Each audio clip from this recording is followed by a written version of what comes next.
Morning everyone. Cost plus pricing is not suitable for, तो cost plus pricing किसके लिए suitable नहीं होती है? Monopoly pricing.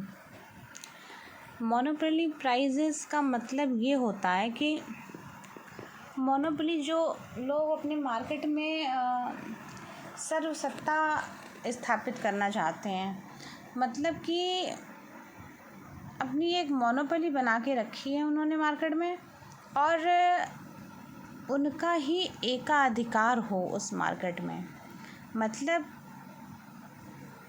कि उनको बिड करने वाला कोई ना हो। इतना टफ कंपटीशन है, उसके बावजूद भी किसी कंपनी ने अपनी मोनोपोली बना के रखी है। किसी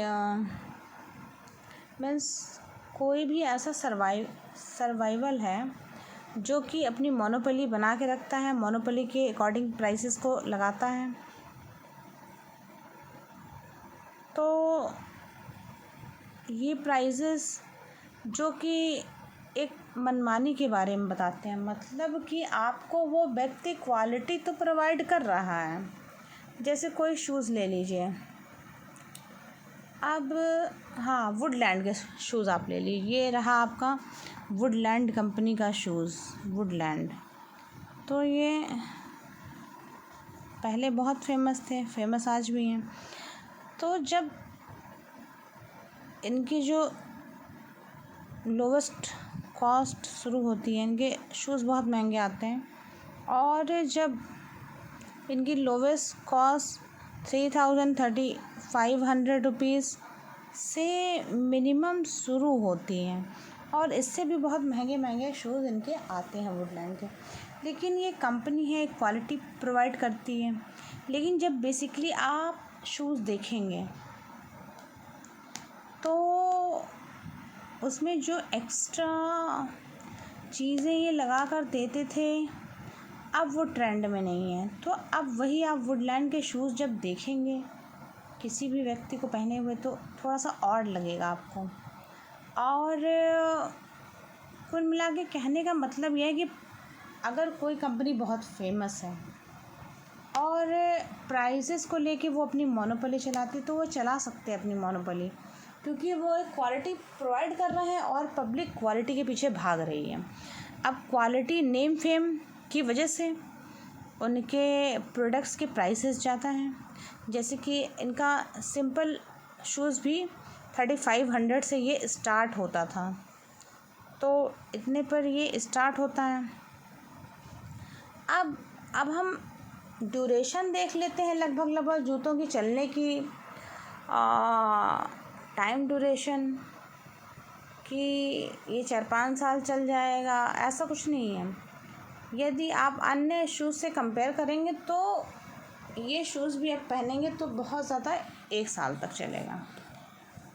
तो समझने वाली बात ये है कि अगर वो ब्रांड बेच रहा है और 3,500 से मिनिमम शुरुआत है इनकी, तो मैक्सिमम कॉस्ट और भी होगी, क्योंकि अब ये वुडलैंड के जो शूज़ हैं ये बहुत नामी गिरामी कंपनी, बहुत फेमस। तो जब फेमस है तो ये इसने अपनी मोनोपोली स्थापित कर रखी है मार्केट में। तो इस तरह से ये अपनी मोनोपोली के अकॉर्डिंग प्राइसेस को टैग करती है, प्राइसेस लगाती हैं या अपनी वैल्यू बढ़ाती है। तो कोई भी कंपनी जो ऑलरेडी स्टेबल है, सेटल्ड है, जिसको वो कंपनी पर्टिकुलर जान रही है कि मेरे जो बनाए गए शूज़ हैं वो बहुत ही डिमांड में हैं, और लोग जो है क्वालिटी से कोई कॉम्प्रोमाइज़ नहीं करते हैं, ड्यूरेबिलिटी और non durability of the shoes. तो कोई भी बेसिकली आप एक लोकल शूज़ भी लेंगे तो वो भी 6 महीने बहुत ज़्यादा खींच के आप उसको 1 साल चला लेंगे, लेकिन ड्यूरेबिलिटी इसकी भी उतनी ही होगी।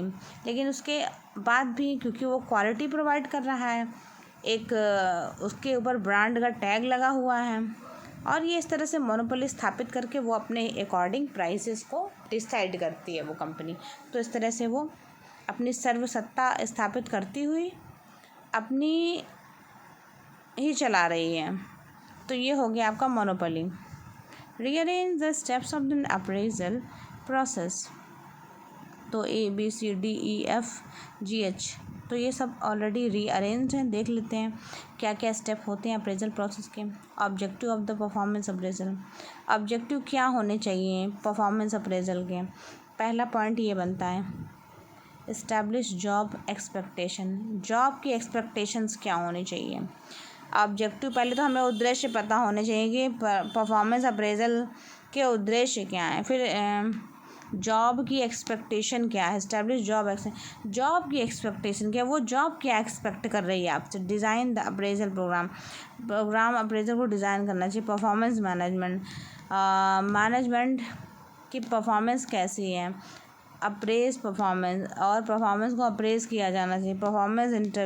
परफॉर्मेंस का इंटरव्यू भी लिया जाना चाहिए। Achieve appraisal data, appraisal data को भी अचीव करना चाहिए।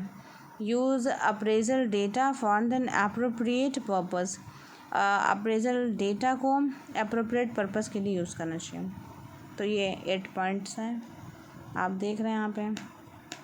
तो ये सीरी ऑलरेडी सीक्वेंस में है, इन्हें सीक्वेंस में अरेंज करने की ज़रूरत नहीं। 4th ऑप्शन आपका सही हो जाएगा। In a mixed economy the central problem of the are solved through which of the following, central problem are solved through which of the following, market mechanism and economic planning, market mechanism के through हल होती है, economic planning के through